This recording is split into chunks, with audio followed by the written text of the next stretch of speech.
Bismillahirrahmanirrahim. Innallaha wa malaikatahu yusholluna 'alan nabi. Ya ayyuhalladzina amanu shallu 'alaihi wa sallimu taslima.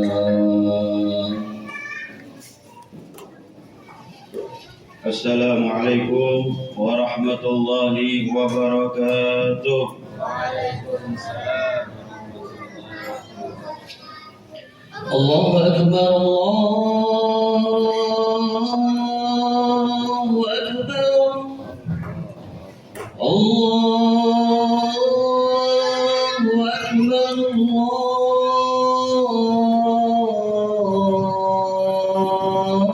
Allahu Akbar. Asyhadu an la ilaha illallah.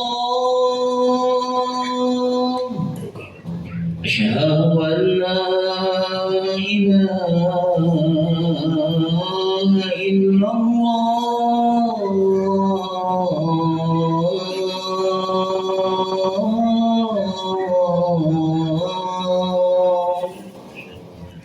Asyhadu anna Muhammadan Rasulullah.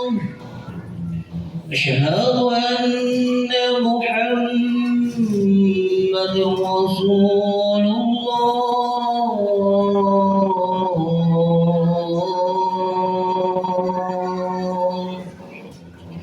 Hayya 'alal salam. Hayya 'alal salam.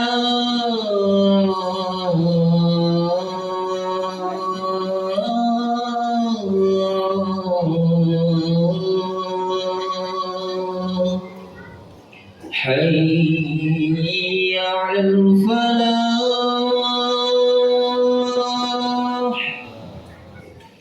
Hayya 'alal falah.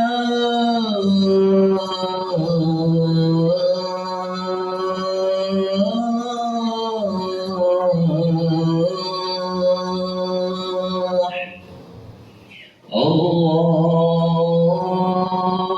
Akbar,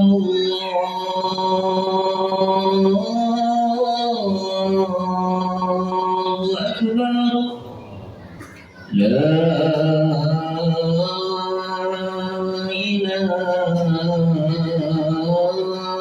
illallah.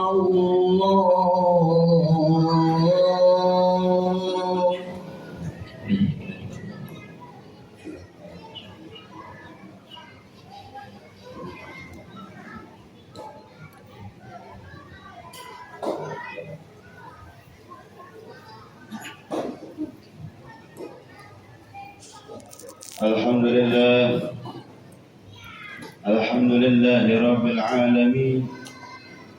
Wassalatu wassalamu ala ashrafil anbiya'i wal mursalin Sayyidina wa habibina wa syafi'ina wa qurrati a'yunina wa maulana Muhammadin wa ala alihi wa sahbihi ajma'in wa la hawla wa la quwwata illa billahil aliyyil azim. Amma ba'du fa ya ibadallah, usikum wa nafsi bitaqwallah faqad fazal muttaqun wa tubu ila Allahi taubatan nasuha.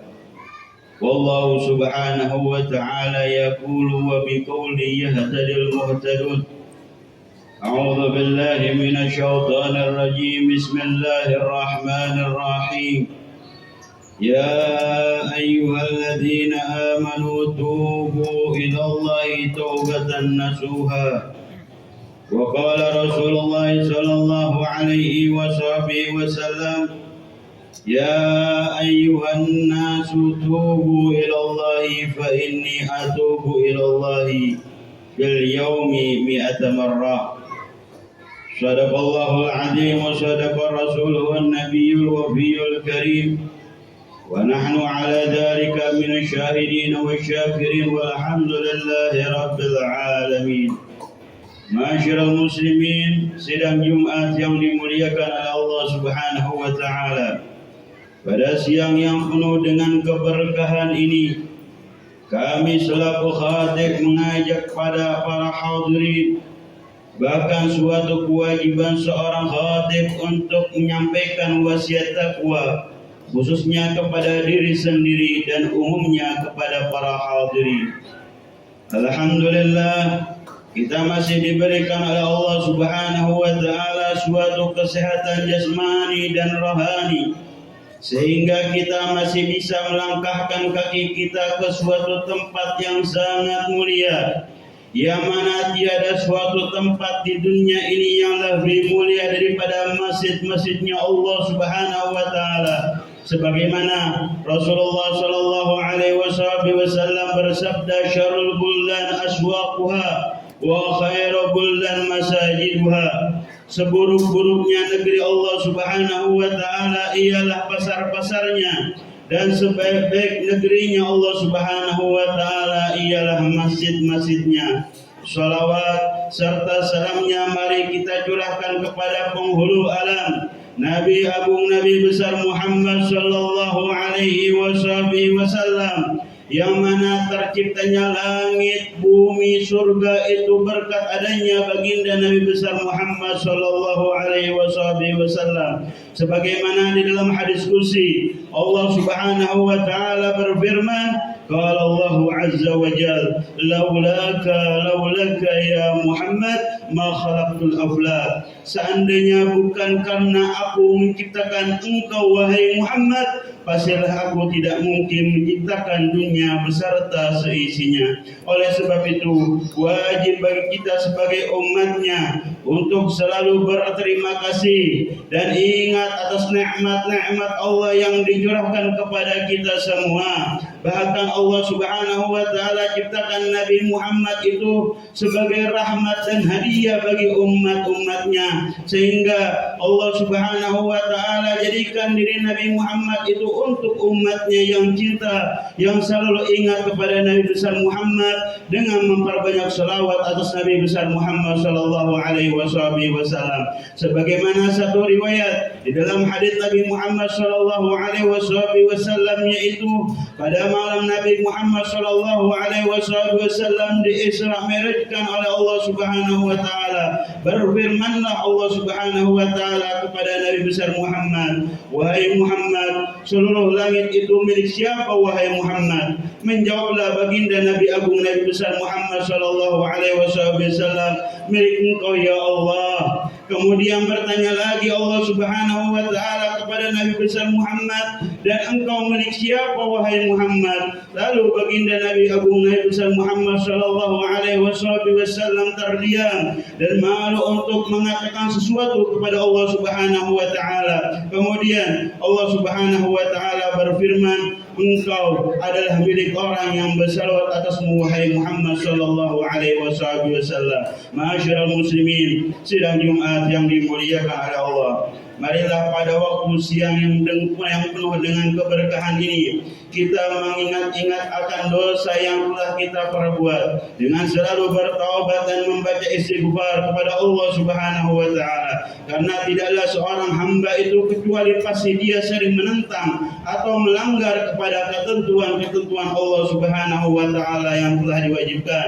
Oleh karena itu, Nabi besar Muhammad sallallahu alaihi wasallam bersama kema'suman beliau dan terjaganya beliau dari perbuatan-perbuatan dosa, bahkan perbuatan-perbuatan beliau telah diampuni oleh Allah Subhanahu wa taala dari mulai beliau tercipta di alam dunia sampai akhir hayat beliau. Akan tetapi beliau selalu bertaubat, beristighfar, bermujahadah, berusaha memenuhi waktu-waktunya dengan taubat kepada Allah Subhanahu wa taala. Itu semua tidak lain dan tidak bukan hanyalah sebagai pemberian contoh untuk umat-umat Nabi besar Muhammad sallallahu sallallahu alaihi wasallam. Satu hadis yang menjelaskan tentang memerintahkannya beliau kepada umatnya untuk selalu bertaubat kepada Allah Subhanahu wa taala. Hadis ini tertera di dalam kitab Irsyadul Ibad yang diriwayatkan oleh Al-Imam Muslim radhiyallahu taala anhu. Qala Rasulullah sallallahu alaihi wasallam, "Ya ayyuhan nas, tubu ilallahi fa inni atubu ilaihi fil yaumi mi'ata marrah." Wahai para umat manusia, bertaubatlah kalian semua kepada Allah Subhanahu wa taala, karena aku sendiri bertaubat kepada Allah Subhanahu wa taala setiap hari 100 kali. Masyaallah muslimin, sidang Jumat yang dimuliakan oleh Allah. Telah jelaslah dengan hadis di atas suatu perintah dengan lazim dari Nabi besar Muhammad sallallahu alaihi wasallam kepada kita semua untuk selalu bertaubat dan beristighfar kepada Allah Subhanahu wa taala, karena dengan bertaubat dan beristighfarlah disertai dengan rasa menyesal dengan apa-apa yang telah kita perbuat dari perkara-perkara yang dilarang oleh Allah Subhanahu wa taala. Itu merupakan satu-satunya jalan untuk dihapusnya dosa-dosa kita semua. Sebab diterangkan di dalam suatu hadis, menyesali terhadap dosa-dosa itu terhitung sebagai taubat di sisi Allah Subhanahu wa taala. Qala Rasulullah sallallahu alaihi wasallam, "An-nadamatu taubatun." Menyesali terhadap dosa-dosa itu termasuk sebagai taubat. Allah Subhanahu wa taala pasti akan menerima taubat seorang selagi hamba tersebut mau bertobat dan beristighfar kepada Allah Subhanahu wa taala. Keterangan ini tertera di dalam hadis Nabi yang tercantum di dalam kitab Irsyadul Ibad halaman 121.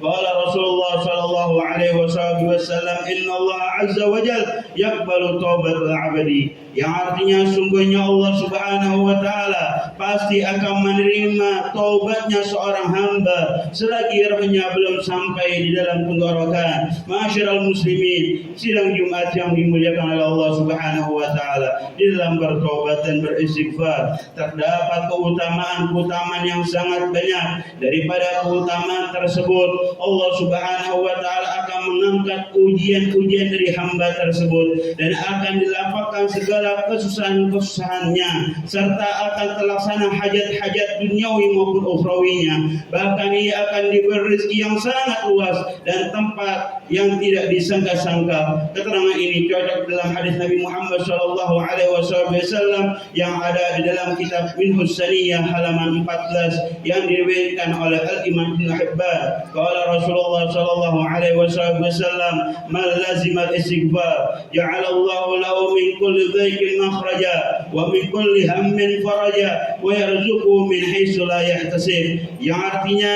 barang siapa yang selalu beristighfar kepada Allah Subhanahu wa taala, maka Allah Subhanahu wa taala akan jadikan perkara sempitnya jalan keluar, dan dari setiap kesedihannya suatu kelapangan, dan Allah Subhanahu wa taala akan memberikan rezeki kepadanya dari tempat yang ia tidak sangka. Oleh karena itu, marilah kita jadikan hari-hari kita, waktu-waktu kita hanya dipenuhi dengan ketaatan dan ibadah, agar kita ditulis sisi Allah Subhanahu wa taala termasuk orang-orang yang selalu kembali dan mengharap ridhonya Allah Subhanahu wa taala serta Rasulnya. Amin ya rabbal alamin. Inna hasal kalam wa abyadan ridhan kalamullahi malikil alam. Wa idza quri'al Qur'an fastami'u lahu wa ansitu la'allakum turhamun. Wa idza qara'tal Qur'ana fasta'id billahi minasy syaithanir rajim. A'udzu billahi minasy syaithanir rajim. Bismillahirrahmanirrahim. Ya ayyuhalladzina amanu tubu ilallahi taubatan nasuha.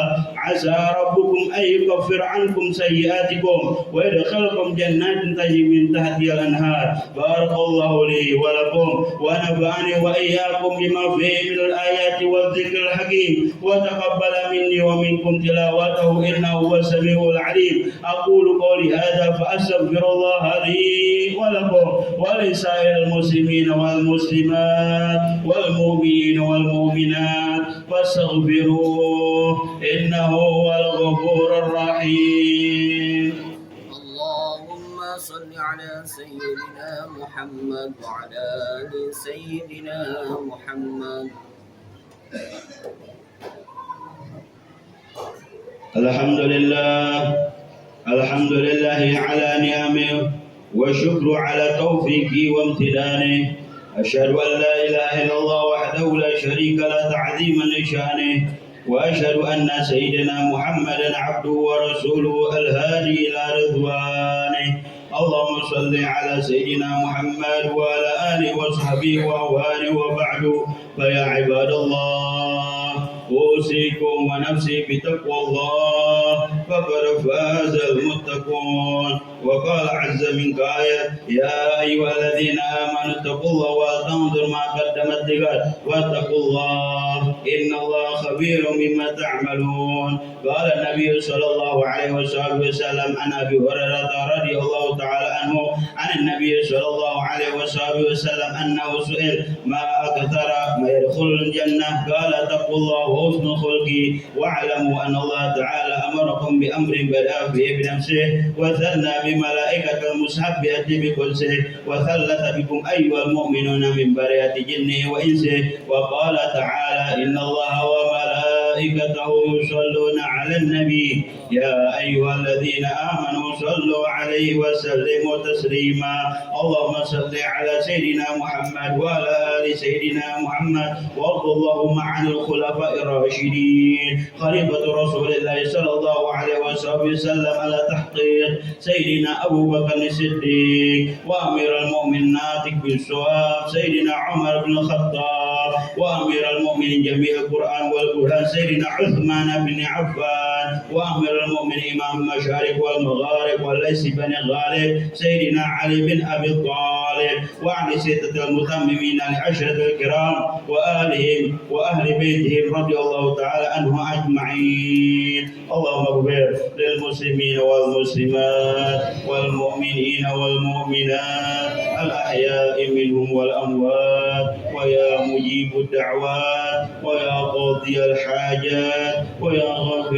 الذنوب والخطيئات إنك على كل شيء قدير اللهم ارحمنا وارحم شيوخنا وارحم والدينا وارحم أمواتنا وارحم أمة سيدنا محمد رحمة عامة يا أرحم الراحمين اللهم أصلح من كان في صلاح الإسلام والمسلمين وأهلك ورد والمشركين وعلي كلمتك إلى يوم الدين يا خير الناصرين ربنا آتنا في الدنيا حسنة وفي الآخرة حسنة وقنا عذاب النار عباد الله إن الله يأمركم بالعدل والإحسان وإيتاء ذي القربى وينهى عن الفحشاء والمنكر والبغي يعظكم لعلكم تذكرون فاذكروا الله العظيم يذكركم واسألوا من فضله يعطيكم واشكروا من نعمه يزدكم ولذكر الله أكبر أقيموا الصلاة الله أكبر الله أكبر أشهد أن لا إله إلا الله أشهد أن محمدا رسول الله حي على الصلاة حي على الفلاح وقامت الصلاة الله أكبر الله أكبر لا إله إلا الله لا إله إلا الله محمد رسول الله صلى الله عليه وسلم